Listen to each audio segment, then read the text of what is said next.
Brothers వివాహాలు మరియు పండుగ వేడుకలకు సరికొత్త డిజైన్స్ తో అద్భుతమైన కలెక్షన్. హాయ్ హలో నమస్తే, నేను మీ anchor Shiva. Welcome to iDream media. ఈరోజు మన ముందున్న guest Bigg Boss season 9 contestant wild కార్డ్గా వెళ్ళబోతున్నారనమాట. మాధురి గారు ఈరోజు మనతో ఉన్నారు. తన జర్నీ గురించి, హౌస్లో అసలు ఈ సీజన్ చూస్తున్నారా, లోపలికి వెళ్ళాక ఏమైనా ప్లాన్లు వేసుకుంటున్నారా, ఎలా ఉండబోతున్నారు, ఏం చేయబోతున్నారు అనేది మనకు తెలియనివి తెలుసుకునే ప్రయత్నం అయితే చేద్దాం. హాయ్ అండి, నమస్కారం. పెద్దవాళ్ళు, పూజ్యులు. ఎలా ఉంది ఎక్స్పీరియన్స్? అంటే మీకు లోపలికి వెళ్తున్న ఫీల్ అవన్నీ ఎలా ఉన్నాయి? బాగుంది. ఎక్సైట్మెంట్ తో ఉన్నా నేను కూడా. మీకు బాగా ఇంట్రెస్ట్ కదా బిగ్ బాస్ కి వెళ్ళాలి, ఇంట్రెస్ట్, ఫేమ్ అన్ని బాగా ఇంట్రెస్ట్. ఫేమ్ నాకు ఇప్పుడు వచ్చిన ఫేమ్ చాలు. ఫేమ్ కోసం అనేయని కాదు కానీ ఇంట్రెస్ట్ అంటే ఒక ఫోన్ లేకుండా, సరిగ్గా ఫుడ్ లేకుండా, సోషల్ మీడియాతో సంబంధం లేకుండా, రోజు డే ఏది తెలియకుండా మన పర్సన్స్ కి దూరంగా ఒక experience, different type of experience. So ఈ ఎక్స్పీరియన్స్ ని ఒకసారి లైఫ్ లో ఫేస్ చేయాలని అయితే ఉంది. అంటే నార్మల్గా మీ ఇంటర్వ్యూస్లో కానీ మీరు కానీ మీ రాజా గారు కానీ ఇంటర్వ్యూస్ ఇచ్చేటప్పుడు ఒకరు వదిలి ఒక్క నిమిషం కూడా ఉండలేను అన్నట్టు మీరు చాలా ఇంటర్వ్యూస్లో చెప్పడం జరిగింది కదా. అండ్ మీరు వెళ్ళి మీరు రాజాగారితో మాట్లాడకుండా ఆయనతో కష్టమేమో. చాలా కష్టమే. ఇది నా వీకెస్ట్ అసలు. చాలా మూమెంట్ తలుచుకుంటేనే నాకు చాలా బాధ అనిపిస్తుంది. ఎందుకంటే శ్రీనివాస్ గారిని వదిలి నేను ఇన్ని రోజులు ఒక రోజు కూడా దూరంగా లేను. తను కూడా చూసుకోవడానికి ఎవరు లేరు నేను తప్పితే. సో ఇవన్నీ కొంచెం కష్టమే. అందుకనే ముందు నేను వెళ్ళలేదు. కానీ మళ్ళీ శ్రీని గారు ఎందుకు ఈ అవకాశాన్ని వదులుకోవాలి, నీకు వచ్చిన అవకాశాన్ని వెళ్ళు, నేను పర్వాలేదు ఉండగానే సపోర్ట్ చేస్తాను అని చెప్పి నన్ను కొంచెం మోటివేట్ చేసి పంపిస్తున్నారు. అంటే చాలా మంది కంటెస్టెంట్లు నేను చూసాను అనమాట. ఎవ్రీ సీజన్ లోపల అంటే బయట బాగానే స్ట్రాంగ్గా ఉన్నారు అంటారు, లోపలికి వెళ్ళంగానే ఎమోషనల్గా డౌన్ అయిపోయి అయ్యో మా రాజా గారిని మిస్ అయిపోతున్నాను అని చెప్పడం కానీ, లేకపోతే మా పేరెంట్స్ని మిస్ అయిపోతున్నాను, నాకు కావాల్సిన వాళ్ళు మిస్ అయిపోతున్నాను అని చెప్పి ఎమోషన్ అవ్వడం జరుగుతూ ఉంటుంది. అది కొన్నిసార్లు సింపతి అని చెప్పి కూడా బయట పోటరే అవుతుంటుంది. లైక్ అలా మీరేమైనా మిస్ అయ్యి దీని గురించి ఎమోషనల్గా ఏడవడం అలాంటివి ఏమైనా జరుగుతాయా? అలా ఏం లేదు. సింపతి, ఎమోషన్ అంటే ఏదైనా ఒక మూమెంట్లో మనం గుర్తొస్తే బాధపడవచ్చు. కానీ ఆ మూమెంట్ వల్ల గేమ్ డిస్టర్బ్ చేసుకొని, ఆ మూమెంట్ వల్ల మనం వెళ్ళిన మోటివ్ మర్చిపోతే వెళ్ళడం కూడా వేస్ట్. బ్యాలెన్స్ చేసుకోవాలి, ఎమోషన్ ని బ్యాలెన్స్ చేసుకుంటూ గేమ్ ఆడాలి. అదే కదా మరి రియాలిటీ షో బిగ్ బాస్. ఇక్కడ మీతో మాట్లాడుతుంది చాలా స్ట్రాంగ్గా, వెల్ ప్రిపేర్డ్గా, లైక్ ఇలా ఉండాలి అన్నట్టు ఉన్నది. మీతో ఏమి ప్లాన్ చేసుకున్నారా? అది ఏం ప్లాన్ చేసుకోవాలి? ఇప్పుడు మీరు చెప్పండి, మీరు ఒక బిగ్ బాస్ కంటెస్టెంట్ కదా, ఏం ప్లాన్ చేయాలి? మీకు బేసిక్ గా ఆ ప్లానింగ్స్ ఏమి ఉంటాయి నాకు తెలియదు. అంటే రియాలిటీ షోలో రియలిస్టిక్ గా ఉండాలని నేను అనుకుంటున్నాను. ప్లానింగ్స్ ఏమైనా ఉంటే టిప్స్ చెప్పండి.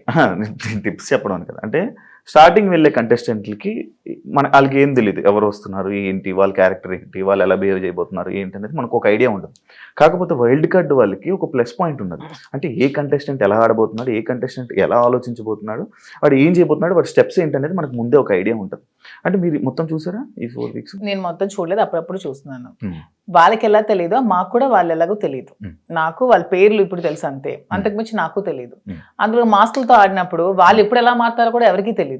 ఈ రోజు ఇలా ఉండొచ్చు, రేపొద్దున ఇంకొకలా ఉండొచ్చు. ఒక రోజు ఒకలా గేమ్ ప్లాన్ ఉంటుంది వాళ్ళది, ఇంకో రోజు ఇంకోలా ఉంటుంది. సో ఆ స్ట్రాటజీ కూడా కంప్లీట్ గా మనకు తెలియదు. తెలుస్తుంది అనేది అపోహ, అంతే కదా. ఈ రోజు మీ గేమ్ ప్లాన్ ఒకలా వాళ్ళు ప్లాన్ చేసుకోవచ్చు, నెక్స్ట్ మూమెంట్ కి వాళ్ళు మారొచ్చు, ఇలా కాదు నేను ఇంకోలా ఆడాలని మారొచ్చు. సో ఒకే స్ట్రాటజీ మెయింటైన్ అవ్వదు కదా. అంటే లైక్ మాస్క్లు అని చెప్పి అన్నారు కాబట్టి ఎవరైనా మాస్క్ పెట్టుకుని ఆడుతున్నట్టు అనిపిస్తుంది, అందరూ ఆడుతున్నట్టు అనిపిస్తుంది, ఎవరు జెన్యున్ లేదని అనిపిస్తుంది.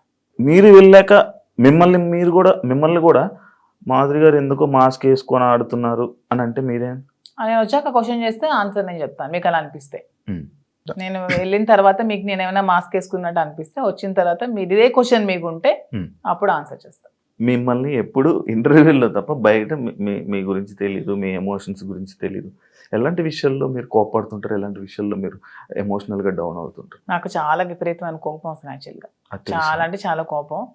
అసలు ఆ కోపాన్ని ముందు ఎలాగా అంచుకోవడానికి నేను ఒక ప్లాట్ఫామ్ అనుకుంటున్నాను. శ్రీనివాస్ గారు చాలా చెప్తున్నారు, చెప్పి పంపిస్తున్నారు. చాలా కోపం. అక్కడ ఏదైనా ఒక అన్యాయం జరుగుతోంది, అక్కడ తప్పు జరుగుతోంది, అది బాగాలేదు, అలా చేయకూడదు వాళ్ళ అనే మూమెంట్ నాకు అనిపించినప్పుడు నాకు చాలా అసలు ట్రిగ్గర్ అయిపోతాను, చాలా కోపం వచ్చేస్తుంది. అంటే ఎవరైనా ట్రిగ్గర్ చేసి ఈజీ, అది మీ వీక్నెస్ కదా. నేను ఎవరైనా ట్రిగ్గర్ చేస్తే ట్రిగ్గర్ అవ్వను, నాకు అది నచ్చకపోతే ట్రిగ్గర్ అవుతాను. అదే మీకు నచ్చని పనులు ఎవరో చేస్తారు, మరి వీక్నెస్ అవుతుంది కదా, అలా ప్రతిసారి ట్రిగ్గర్ అయిపోతుంది. ట్రిగ్గర్ అయ్యి వాళ్ళకి చెప్తాను, అది చేయకూడదు, మీరు ఇలా చేయండి, ఇది కరెక్ట్ కాదు, కరెక్ట్ చేసుకోండి అని చెప్తాను. వింటే ఓకే, వినకపోతే ఇంకా వాళ్ళ ఇష్టం. అండ్ ఇంకొకటి, చాలా మంది సీజన్స్లో అంటే మీ ఏజ్ కేటగిరీ గ్రూప్ ఉన్న పీపుల్ ఫాస్ట్గా ఎలిమినేట్ అయిపోయి వచ్చేసే ఛాన్సెస్ ఎక్కువ అనమాట. అది కాకుండా వైల్డ్ కార్డ్స్ కూడా లోపలికి వెళ్ళిన వెంటనే ప్రతిసారి అంటే ఎందుకు ఎక్కువ రోజులు సస్టైన్ అవ్వలేము, లోపల ఉండలేము అని బయటకు వచ్చేసే కానీ ఆ భయంతో ఎందుకు యాక్సెప్ట్ చేయడం, ఫస్ట్ వెళ్తే బాగుండు కదా అని అనిపించలేదా? అలా ఏం లేదు, వైల్డ్ గా ఉంటాను కాబట్టి వైల్డ్ కార్డ్ అనుకుంటున్నాను. అది అర్థమవుతుంది వైల్డ్గా ఉంటారని. దాంట్లో ఎందుకు అంటే మీ ఏజ్ మేము గెలవకూడదా, మేము ఆడలేమన్నా మీ ఒపీనియన్, ఎందుకు మమ్మల్ని సపోర్ట్ చేయరా పబ్లిక్ సపోర్ట్ చేస్తారు అంటే నేను ఆ విధంగా అంటే మీరు అన్నారు కదా మీ ఏజ్ వాళ్ళు వచ్చేస్తారు, మీ ఏజ్ వాళ్ళు త్వరగా వెళ్ళినట్టు. అది అనేది జనాలు ఒక ఒపీనియన్, జనాలకి ఒక ఒపీనియన్ అలా ఉండిపోయింది. ఎందుకు ఉండిపోయింది అంటే అది ఎందుకు నాకు అర్థం కాదు. ప్రతిసారి ఆ సీజన్ లో అలా జరగడం వల్లేమో, ప్రతి సీజన్స్ లో అలా జరగడం వల్లేమో. మేము సరిగ్గా గేమ్ ప్లే చేయలేమా, మేము సరిగ్గా స్ట్రాటజీ ప్లాన్ చేయలేమా, మేము ఫిజికల్ గేమ్స్ ఆడలేమా, మేము అన్ని 100% పర్ఫెక్ట్ గా ఇచ్చినప్పుడు మమ్మల్ని మేమే ఎందుకు ఎలిమినేట్ అవుతామని అనుకోవాలి. అంటే ఇప్పుడు మీకు అంటే లైక్ ఇంత బిఫోర్ ఇంటర్వ్యూలో చూసాను, నాకేమో డబ్బుకు అంత పెద్ద కరువు ఏం లేదు, నా దగ్గర కావాల్సినంత డబ్బు ఉందన్నారు. అంటే మీ డబ్బు ఉన్న వాళ్ళు అక్కడ బాత్రూమ్లు కడమంటే బాత్రూమ్లు, గిన్నెలు కడమంటే గిన్నెలు, కింద తోడమని తొడగలరా? అదే కొంచెం కష్టం. అదే ఇలాంటి విషయాలు ఉంటాయి కదా, అలా దానికోసం అడిగాను క్వశ్చన్. కానీ శ్రీనివాస్ గారు దాన్ని కూడా నాకు మెంటల్ గా ప్రిపేర్ చేశారు, అంటే ఏ సిచ్యువేషన్ లో కూడా ఇలా ఉండాలి. ఇక్కడికి వచ్చాక కడిగిద్దామనా?